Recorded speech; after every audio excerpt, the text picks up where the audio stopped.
Thank you.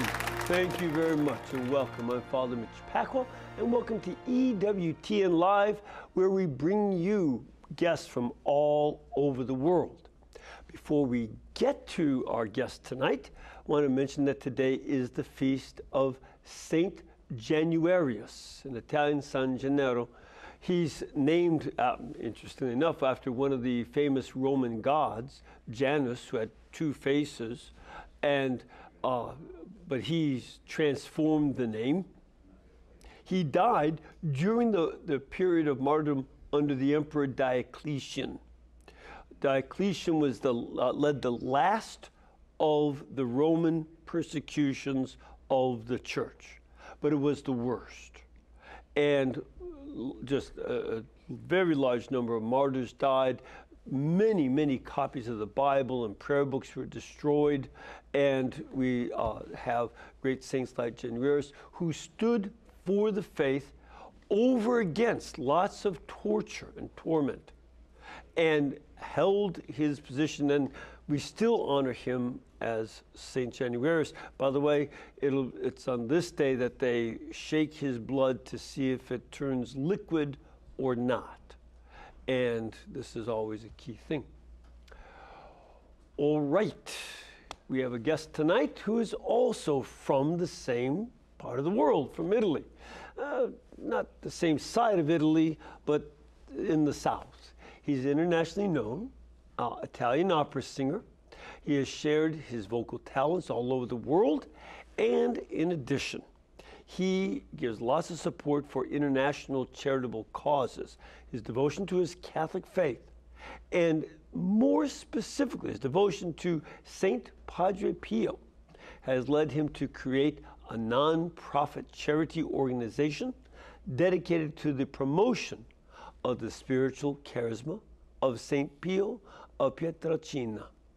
And we are very blessed to have several of the relics of Saint Padre Pio's life here with us, right here on the set, on the tables here, as well as over here on the set.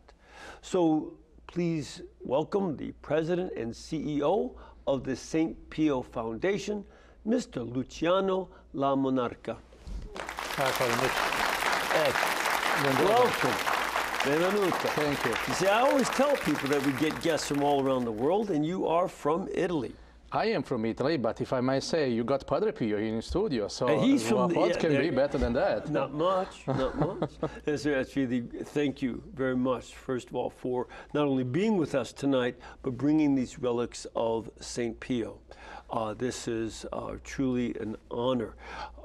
It is also us to thank EWTN for this great opportunity for bringing this spiritual sign of Padre Pio to many more devotees and faithful that are not able to venerate the relics personally. Yeah, you know, growing up, my late teens, I was, I think just about, I was in college or so when he died.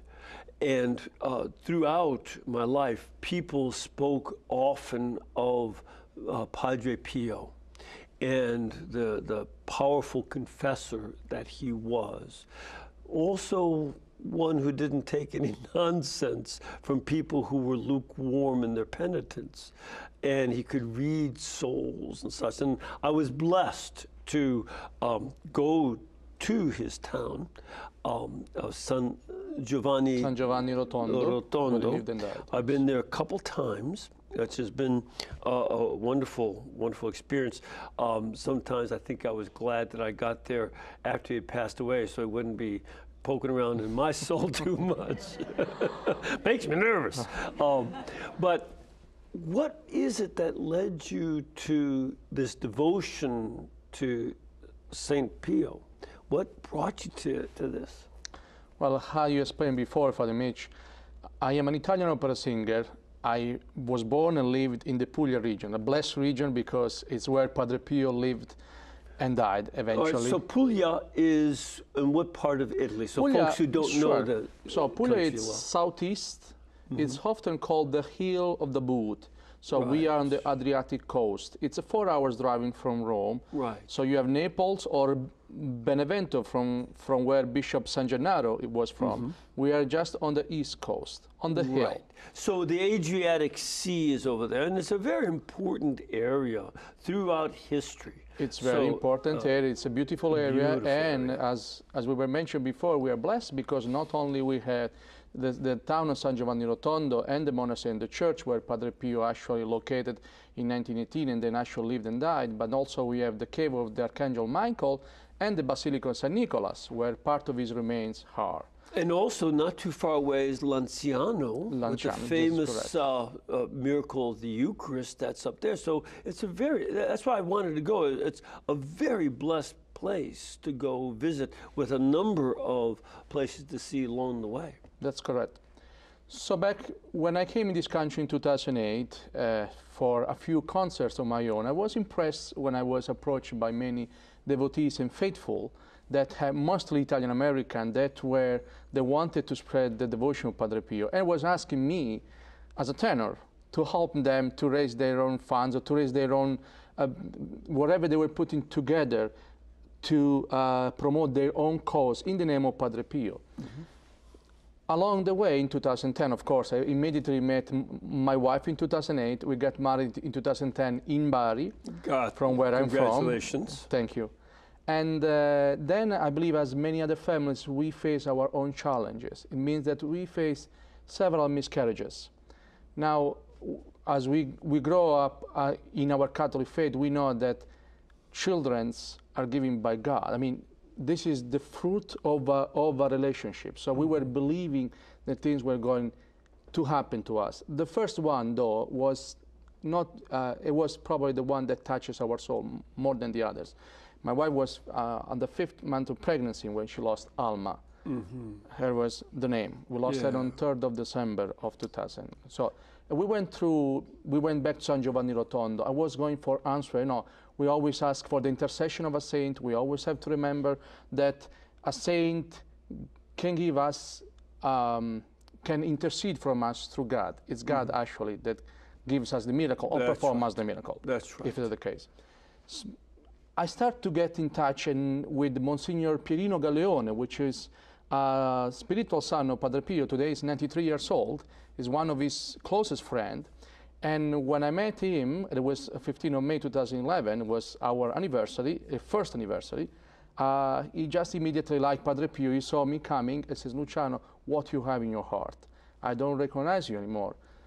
So I shared with him exactly what we were facing. And he wrote a book. Of course, so important Monsignor Galeone was in the life of Padre Pio that he was one of the witnesses of the canonization on the diocesan canonization process, and he celebrated Mass with Pope John Paul II when Padre Pio was canonized. And he did tell me that we were actually eventually having a baby, not soon, and that Padre Pio would have required my full attention in the United States of America. Now, at that time, I didn't really mean what Monsignor Galeone meant for me, because I was very much focused in my own career. Sure. But then other loss came. In 2013, I started to pray Padre Pio more intensively, but an intensity at the point that sometimes I could almost feel his presence. Well, believe it or not, on the April 4, 2014, 4 years ago, I founded the Saint Pio Foundation. The goal was simple. The beginning, as an artist, I want to do things by using the arts, by using music, to bring out the message of Padre Pio out there. But then, all of a sudden, friends and supporters and mostly the hands of Padre Pio, I believe, guided me where I should have gone. In 2015, at the end of 2014, my wife, after 5 years, discovered she was pregnant. We kept it as a secret even from my own parents because we were afraid that it was not going to succeed. But indeed, a boy came. And as Monsignor Galeone was saying, it will be a boy. So we named him Nicolas Sebastian. Nicolas because, of course, he's coming from the area of Bari. It was my first choice as a name. Sure. So, and in a certain way, for my sign of reverence, for my sign of gratitude of Padre Pio, I intensify to a to the greatest extent what I've done with the Saint Pio Foundation. How? In 2017, in 2016, when Pope Francis requested Padre Pio's body to be exhibited at the Vatican, as you may remember, for the Holy Year of Mercy, we saw that as a sign. We saw that many devotees were actually going to Rome, and they were not even familiar with San Giovanni Rotondo. Right. It's not an enormous city. No, it's a city of 25,000 it's pretty small inhabitants. city. It's a small city.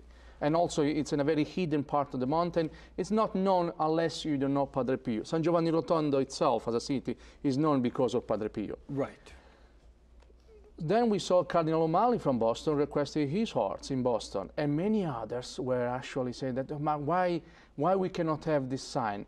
90% of those visiting the relics of Padre Pio were never being able to go to his town. And I say, how lucky I am. Every time I get to go to meet my father or my brother or my relative, I always stop to San Giovanni Rotondo and then I go back. So I want to give this great opportunity. And that's what happened, that on the 130th anniversaries of Padre Pio's birth last year, we decided to sponsor this first ever tour of the relics of Padre Pio, because we specifically wanted to bring the spiritual sign of the saint to many thousands of devotees or curious or faithful that are in this country, so to allow them to request Padre Pio intercession. This is a wonderful thing, because on one hand, everybody knows that we're dealing with a crisis that is about the priesthood.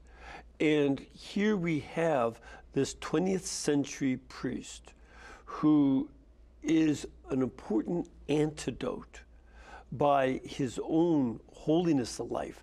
And not just a holiness by which you say, oh yeah, he's a good guy. No, it's an exemplary holiness that goes beyond the norm, and the Lord's great gifts to him, especially in the confessional. And he, time will tell over the years, but he will be a rival to Saint Jean de Vianney as a patron for confessors. He's just that important and that good, and we very much need that kind of good example of great sanctity among the priests. And he's a great one. Plus, his prayers seem still very powerful. I agree 100% with you, Father Mitch. And indeed, I believe what we have to see in Padre Pio is our model, an inspiration for us. Many people remember Padre Pio because he was a saint that received the stigmata. I ask people to go just further than that. Padre Pio was a holy man who was called already a saint while he was alive.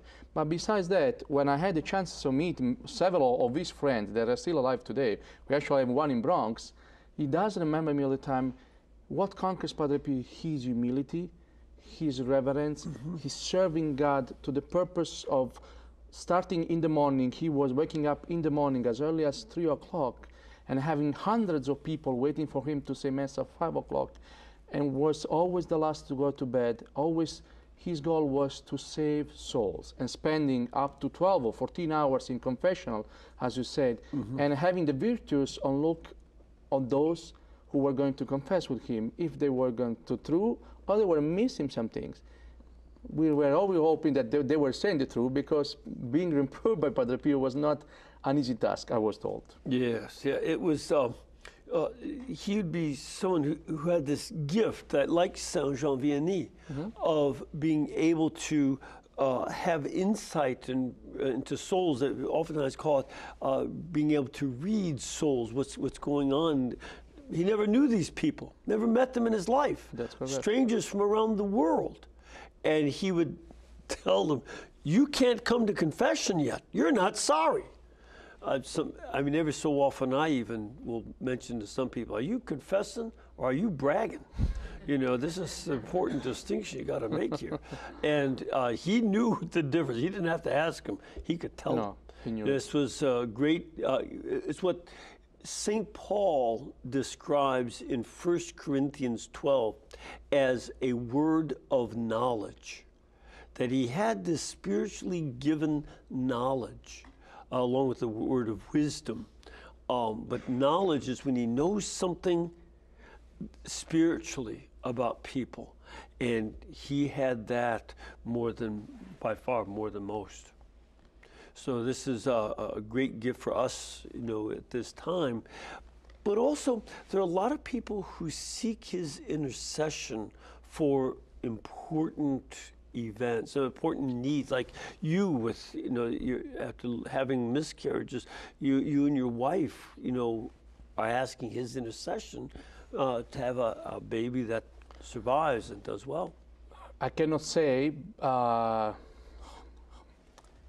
let me put it this way, I cannot say honestly that Padre Pio perhaps has been one of the most important saints that has been receiving so many requests for intercession, but in my life as a founder and president of the Saint Pio Foundation, I have heard all kind of requests to the saint, and I have witnessed a couple personally. One is a baby who I visited in Los Angeles with Padre Pio relics, and today is doing much better than the doctor has diagnostic to him. Mm-hmm. And the other one was just a simple yet spiritual miracle. We were in Chicago. I like to say the story because sometimes we always look for the big miracle, but the big miracle sometimes stays in the small, simple, yet things that we do every day. There was this woman in Chicago that passed by the church we were with the relics. There were hundreds of faithful outside waiting in hours to venerate the relics, and she didn't know. She asked, "Who is there? An actor?" Because she was not understanding. Yeah. She says, "You didn't know. The relics of Padre Pio are here." So out of curiosity, she stopped and she went inside the church. She waited hours with her baby. She was fulfilled by the spirituality we had in that moment. Mm-hmm. She venerated the relics, and back she went to her mother. She left the church 25 years before. She never put a foot inside the church. Mm-hmm. She called her mother, apologizing for what she has done. And because of Padre Pio, the small miracle happened. And yet, I agree with you.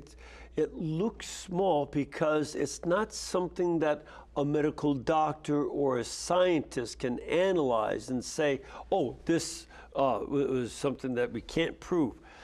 But that miracle of conversion has a longer lasting, that can affect a soul for eternity. A healing that happens in this life, you're still going to die. Whether you get healed by a doctor or whether you get healed by a miracle, you're still going to die. Lazarus, I've been to both of his tombs. He has one tomb in Jerusalem, outside Jerusalem. I went there, it's empty. I went to his other tomb where he was martyred in Larnaca in Cyprus, and he got to keep that one. And so, so this is something that, even though he was raised from the dead, he still died. But conversion of soul lasts for all eternity. When there will be no countries, Italy won't exist, United States won't exist, the earth won't exist, mm-hmm. That soul is with God. And that's key. That's very important. And you remind me that, of course, among the many things Padre Pio has been recognized, one is his famous motto. And that motto that we need to simplify in each of his words. Sometimes when I speak with my colleagues, they say, you and your motto, because I like always all the time to go out with Padre Pio motto, which is, as we know, pray, hope, and don't worry. And my colleague says, just be happy. Well, it's not just be happy. See, that's a song from Jamaica. Don't worry, be happy. That's a nice song. Nice. I don't know, but that's not Padre Pio. What I mentioned, what I refer to them many times is, there is 3 stages. We always know that we are able to pray. We put hope, and the third, don't worry, that gets so hard to get. Because it's not about getting some things because we are requesting a miracle, we are requesting intercession of a saint, or we are requesting Padre Pio grace. It's always in God's will. And we can only request Padre Pio's intercession of a saint intercession to do that. But the question is that we always have to live our life each day in God's will. Of course, having a prayer, hope, and don't worry helps in many ways. And that's why on the 5th anniversary of Padre Pio's, I brought this shirt for you, Father Mitch. Oh, look at that. So now you're going to have me advertised in the Franciscans. We follow Pope Francis' idea when he actually liked the Super Pope shirt, and we create our own shirt for Padre Pio, a little bit more younger so that we can appeal to the young generation. Yeah. Pray, hope, and don't worry. I simply explain why all these signs. So we have the pray, the rosary, hope, the sign of anchor here, and don't worry, in a certain way, if Padre Pio could laugh with all his suffering, we can too. Of course, a dove with a symbol of peace. I'm proud of Puglia. Puglia is recognized as the most important region from olive oil, so I couldn't miss this because that's from where Padre Pio is from. Oh, so you even got the advertising going on for the Well, it's Puglia in my heart, so I brought it for you in the hope that you will unite with me in being testimonial of Padre Pio. Grazie mille, grazie mille. Look at that. And that will be available from September 21, and we created this special on the 50th anniversary of Padre Pio's passing. See, now what we have to do is have a Puglia region olive oil tasting contest. I'm all for it. I'm very good. I bet you they have one, right? Sure they have, and I can recognize many of them. I'll bet. Well, thank you so much. That's great. Now, this is something that we very much want people to understand too. You've mentioned a lot about the intercession of Padre Pio, and a lot of folks, especially from other church communities, don't understand where that is in the Bible. But when you take a look at the book of Revelation, chapter 5, verse 8, where the 24 elders are surrounding God's throne, and they have these golden bowls full of incense. Now, for you opera singers, they also have golden harps, but they also have these golden bowls of incense, which are the prayers of the saints. And then you see in Revelation chapter 8, verse 3, that the angel also has a golden bowl full of incense, which are the prayers of the saints. And then he takes that incense, puts it on an altar on fire, and releases the smoke. Mm-hmm. Because incense, you've been around, I don't know, were you an altar server? Yes, I was. And you remember, incense smells good, but when you set it on fire, the aroma is released through the whole room. You have to be really close to incense when it's in nuggets, but when you put it on fire, it's released. And I love that image from Revelation. The saints take our prayers like nuggets of incense that are sweet smelling and pleasing to God, but they set them on fire because they're so close to God, and the aroma fills heaven. That's their job, and that's where Saint Pio was someone who knew how to use incense, being a priest. I never heard a quote so beautiful and perfect to represent what the intercession of the saints is. Well, that's right there in our book of Revelation.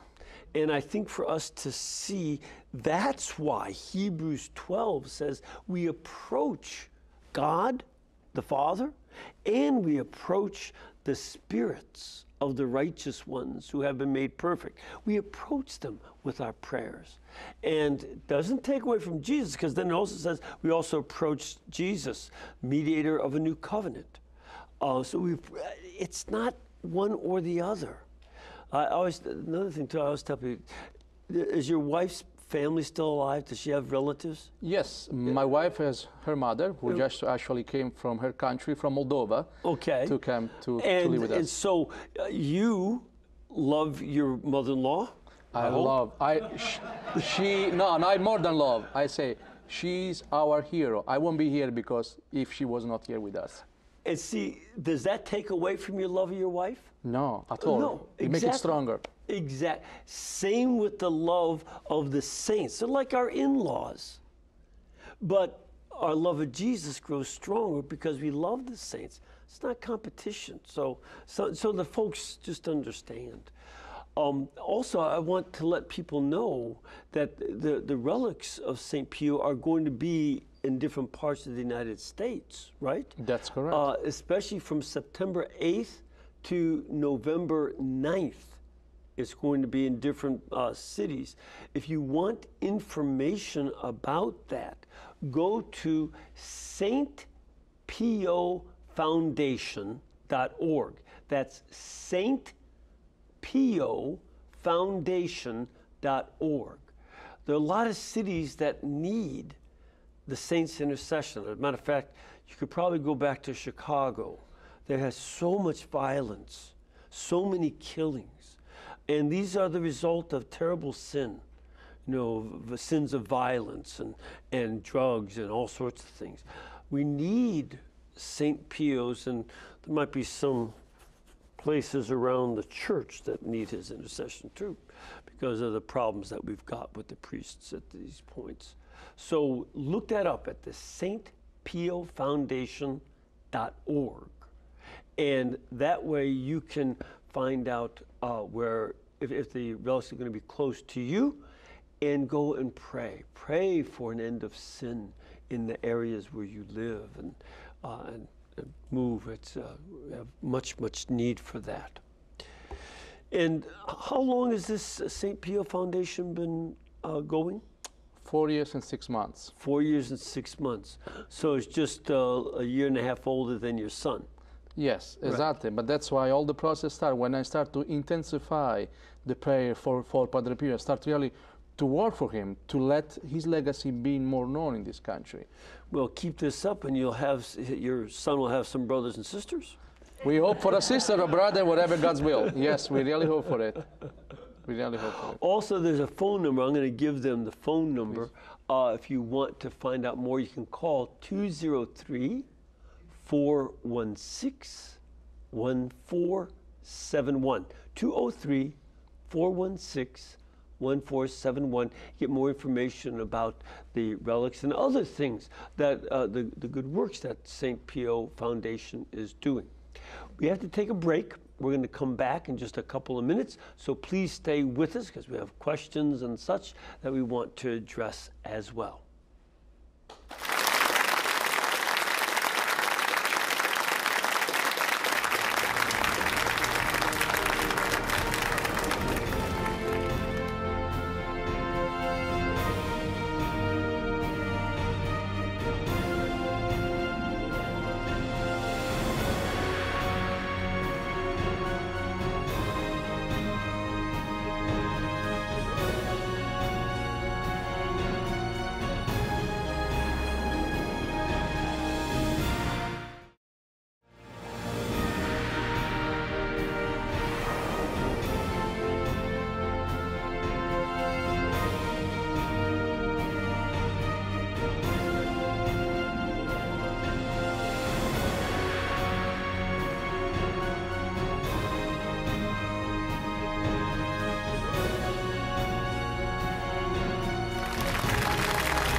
All right, would you like to take a couple questions before we get back to some of the, well, wait, before we go to questions, let me just ask you to tell us what these different relics are. For instance, over to your shoulder there, sure, what is that? We have a set of 6 relics. They are all first-class relics, exclusive for this one, which is a second-class relic. This is and Padre so that Pio people mantle. understand what Yes. second-class relic means? A first-class relic means that is a part of the saint's body, or a blood stain, or a fragment of his bone, for instance, or a lock of hair, like we have in this case. Right.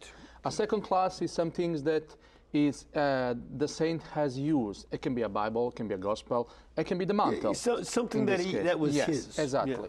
Yeah. And during the veneration, we do allow the faithful actually to touch the relics, so that according to canon law, anything or a religious object that touches a first or second class relic becomes a third class relic. Right. So the faithful that comes in veneration touching the relics, they will have their own spiritual sign with Padre Pio, because their object will be a third class relic. Yep. Now this is a mantle, one of Padre Pio's mantle, which is a second class relic, perfectly in perfect conditions. Good. Then we have here, this is probably the most important piece of the collection, because this is a handkerchief with Padre Pio's wet just hours when he passed away. Okay. So this is probably one of the last relic we have of the saint, because there are not so many of these. Right. While Padre Pio was, for instance, a glove is considered a second-class relic, can be considered also a first-class relic because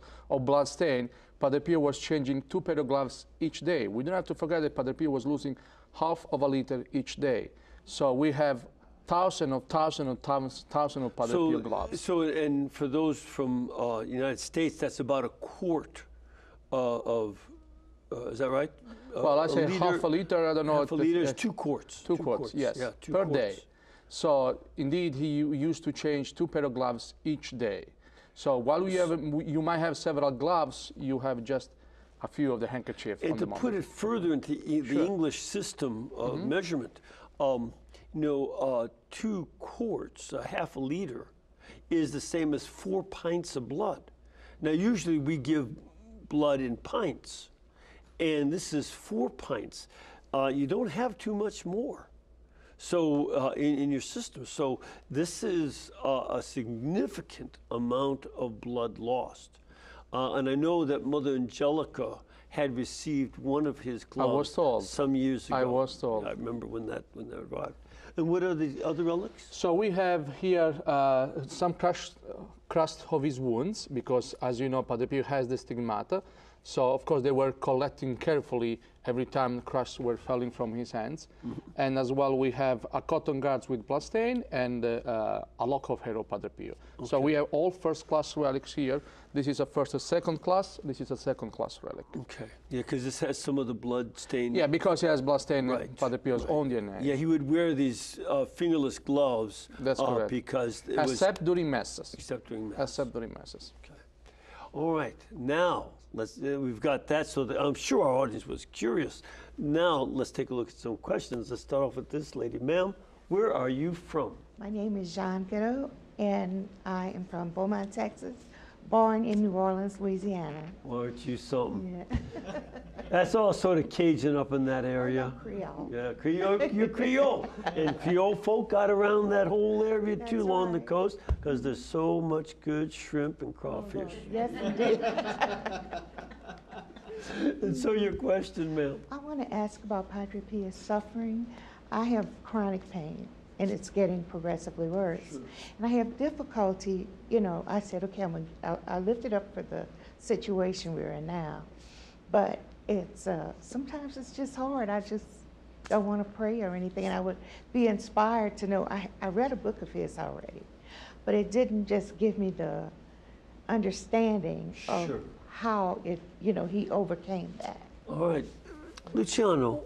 You remind me a story that I heard from Father John Daria, which was one of Padre Pio's secretary, who lives in Bronx now. Right. And he's an American. Yes. Now it's a fully American, although was born in Italy, and he served Padre Pio for the last 10 years of Padre Pio's life. So the way we see things, he told me, everybody was asking for Padre Pio's intercession, how they can bear their own suffering, their own cross. We all are called to bear our own cross. And there was this specific friar that was waiting for the moment and was saying, when I can ask Padre Pio to help me to realize my miracle. This friar was blind. So he was waiting. One day he had the courage and he told Padre Pio, I'm asking, can you help me? I never was able to see. I would like to see. He bared this pain for all his life. He was more than 50 when he asked this to Padre Pio. Padre Pio told him, I will reply to your question tomorrow. The day after, Padre Pio went to the friar and says, I'm sorry to tell you that I was told that you will have different sight. From that moment on, that friar was the most happy, I was told from Father John, because he received the spiritual knowledge by Padre Pio that was his suffering. And he was suffering for a cause, but he had a different view. So based on the question we receive, of course I don't have the answer. I do know that each of us have their own pain. We have our own cross. And what we have to recognize in Padre Pio is that he went furthermore, that actually wanted to bear the cross of the others. If he could, would have taken all the crosses, all the pain of the others on himself because of his love for Jesus. And I think, too, I was just in the Liturgy of the Hours in the Maronite Rite, We just had this reading from Colossians chapter 1, where St. Paul said, I rejoice in my sufferings because I fill up what is lacking in the sufferings of Christ by my sufferings for the sake of his body, the church. And I think it's very important for us to see that there is a type of union with Christ on the cross that goes on with our sufferings. That, why is it lacking in Christ? And he's infinite God, yes, but his body, the church, hasn't filled up all of its quota of sufferings. There's been lots of sufferings, over 70 million martyrs over this last 2,000 years, and many other sufferings still go on, sometimes self-inflicted. And these are things where we then join that suffering to Christ and find that just as his suffering was for the salvation of the world, when we join, it's not by our power, but it's by union with Christ's sufferings, that our sufferings take on a meaning and are directed to salvation of others. And it's especially through offering them at Mass. That's the primary place. That's why Mass was so absolutely central to Padre Pio. That the Mass is where you present it through the priest.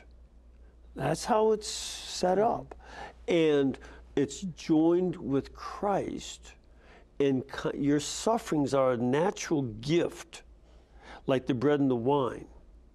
When the priest consecrates them into the body and blood of Christ, which is, the consecration is the moment of celebrating the death of Christ, then our sufferings are united with the cross at that moment by the consecration.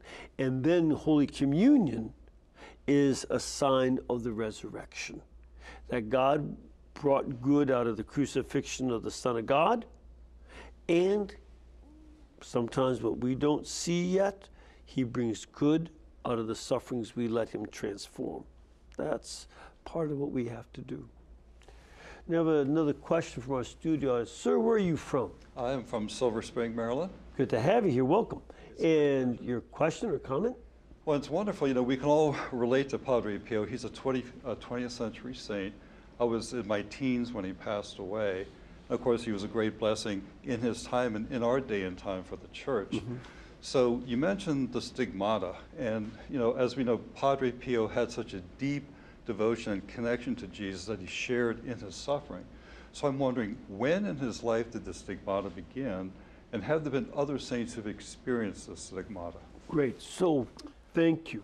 Luciano, when did the stigmata begin in his life? Padre Pio's stigmata were received in 1918, 100 years ago for the first time. And we don't have to forget that in Padre Pio's own way, he always asked Jesus not to make them visible.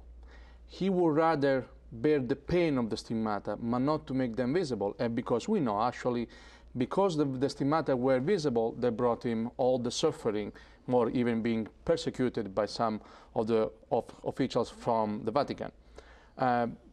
In other terms, he carried then those stigmata for 50 years, until a few weeks, actually, he already knew he was going to die. So for 50 years, Padre Pio bared the stigmata.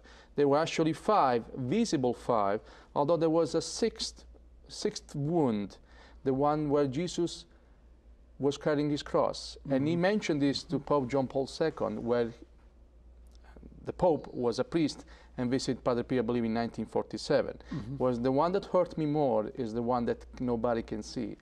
And he showed that his shoulder is where actually Jesus brought his cross. There was in fact, and it's interesting because there is a strong devotion in Europe, more than in America, to the wound on Christ's shoulder, where he carried the cross. That is a popular devotion that's known better in Europe than here. So that's interesting that he had that 6th wound. Indeed. And as other saints who received the stigmata, the first that I can think of is St. Francis. Padre Pio himself was called Francesco Forgione because he was a devotee of Saint Francis and belonged to the same order. Sure, sure. Yeah, there have been a few other folks, but I think Padre Pio is the only priest. He's the only priest, that's correct. The only priest who was stigmatized. Right, right. That you have a number of others. Saint Francis of Assisi was a deacon. Was a deacon, but not a priest. Not a priest. Okay, good. Yeah, this is good to know. And this is something else. I just want to make sure we don't have any other questions. When we're dealing with this stigmata, again, it's something that became well known. It also became a source, as you say, of persecution. Why would the stigmata lead some people to harass him and even try to silence him? Well, apparently it all belonged from the fact when Father Gemelli, Agostino Gemelli, visited Padre Pio. Father Agostino Gemelli was working in the Vatican by then, and he was recognized as being a very important figure. And he went to visit Padre Pio, and he asked to see his stigmata. Accordingly, with the story that we know officially, he went and he said that I'm sent by Rome to see and to declare if your stigmata are true or not. And Padre Pio refused because he knew, of course, one of his many virtues of Padre Pio, knew very well when a person was telling the truth or not.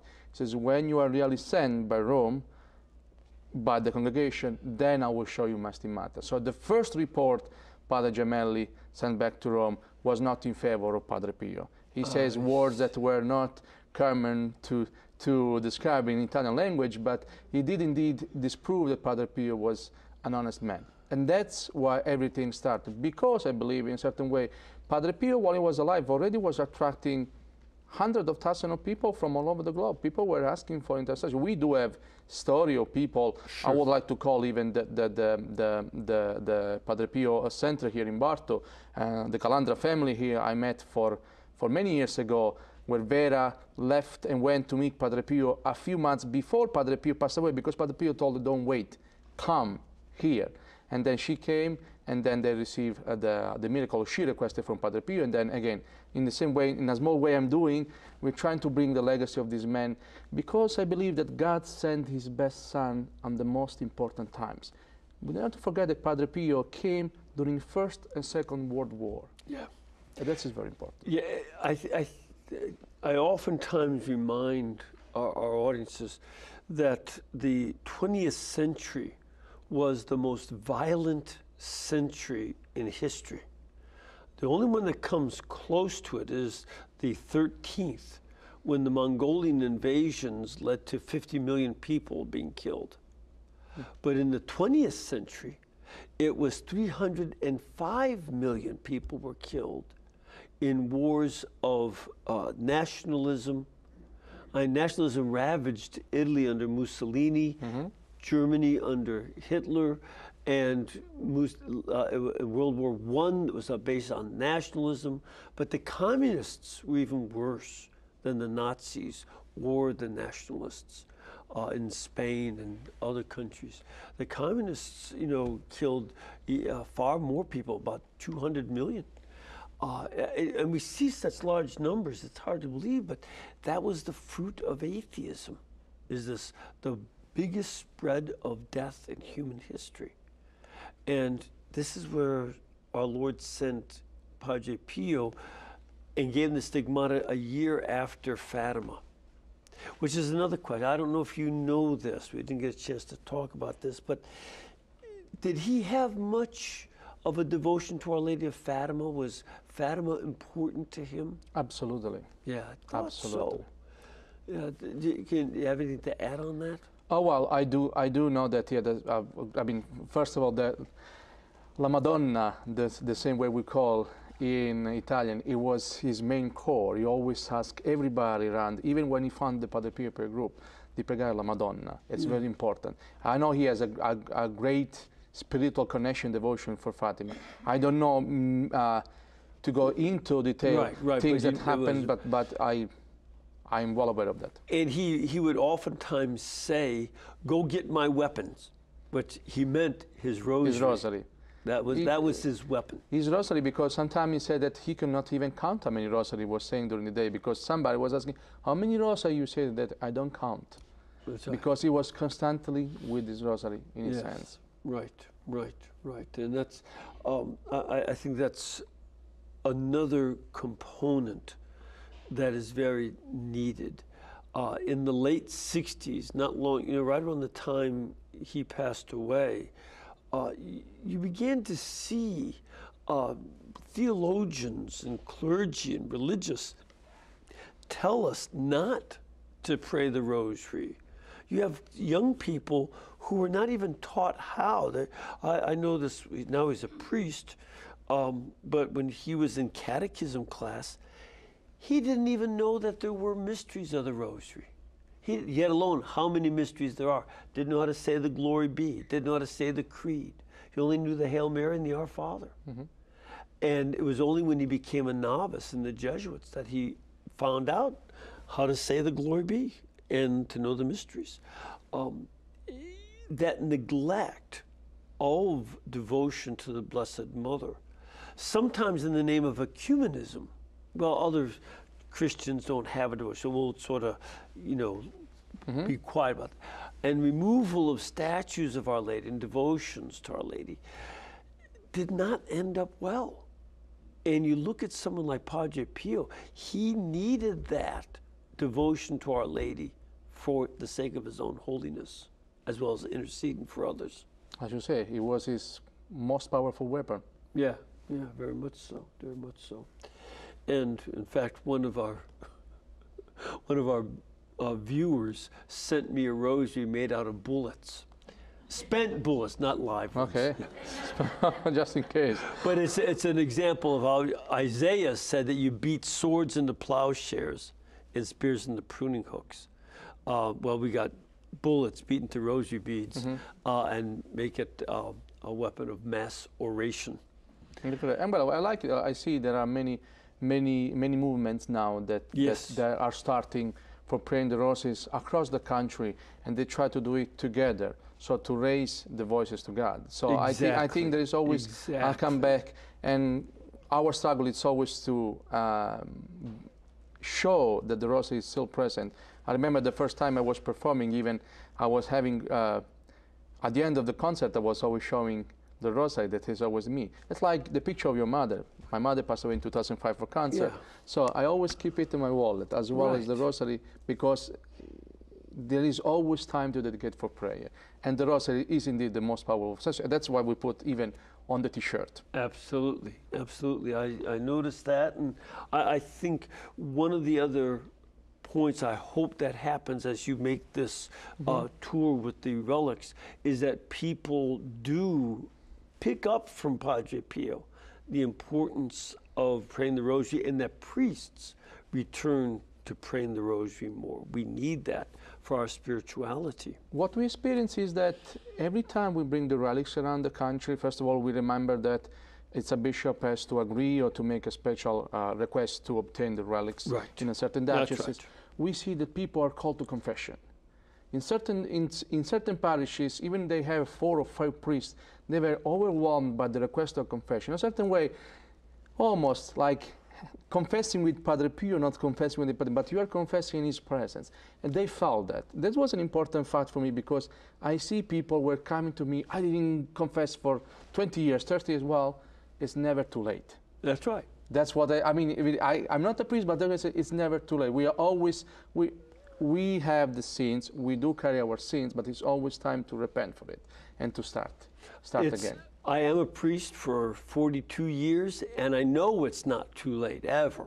I'll hear a confession on a deathbed, or I'll hear it, when they're in a line and they've got lots of time.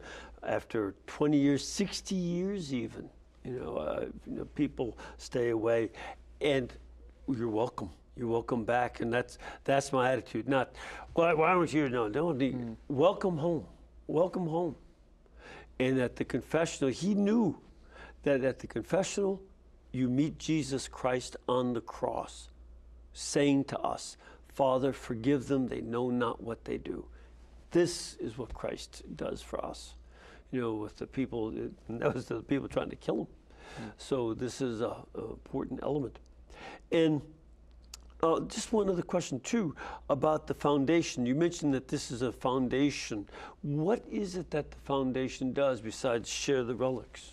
Well, we do several activities. We do, for instance, you mentioned before about priests. This year particularly, we are sponsoring 50 priests to go to San Giovanni Rotondo in Pietrelcina for having spiritual exercises with Monsignor Pirino Galeone, Padre Pio's friend I mentioned before. Nice. Despite the fact that he's 93 years old, he does spiritual exercises for priests around the world. So Fantastic. what we want to do is just, you know, finding a way for having priests, for instance, look at Padre Pio more deeply into his life. So by sponsoring in October, we are going towards the end of October, visiting a journey with Padre Pio, where he was born in Pietrelcina, then go in San Giovanni Rotondo, and stay with those that actually live with Padre Pio to come up again with a new life in a certain way, to find that spirituality, to come back in this country and having a more powerful tool of converting people, or to sharing with their faithful in each parishes what they've done, what they've learned, or to bring the sign of Padre Pio to them. Then, of course, being an artist, still, we have a concert in Carnegie Hall this year in December. Why Carnegie Hall? People ask me, well, because Carnegie Hall is top temple of opera or music, and I believe Padre Pio deserves it.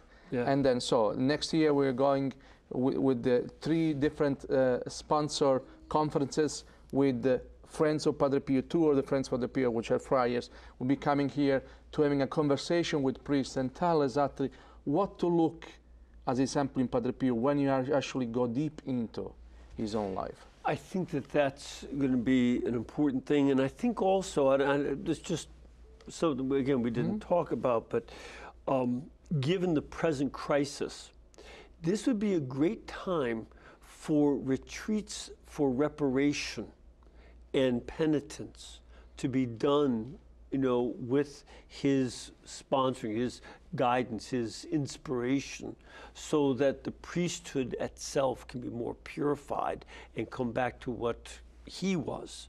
You know, great saints. This is a very important thing. We really hope to do that every year. We're starting this year, but our intention to do every year. So of course, then we give some grants to certain Catholic organizations that are locally, that wants to spread the legacy of Padre Pio. For instance, we received a few months ago a request to do a Padre Pio walkway, or to having a hall within a medical facility dedicated to Padre Pio.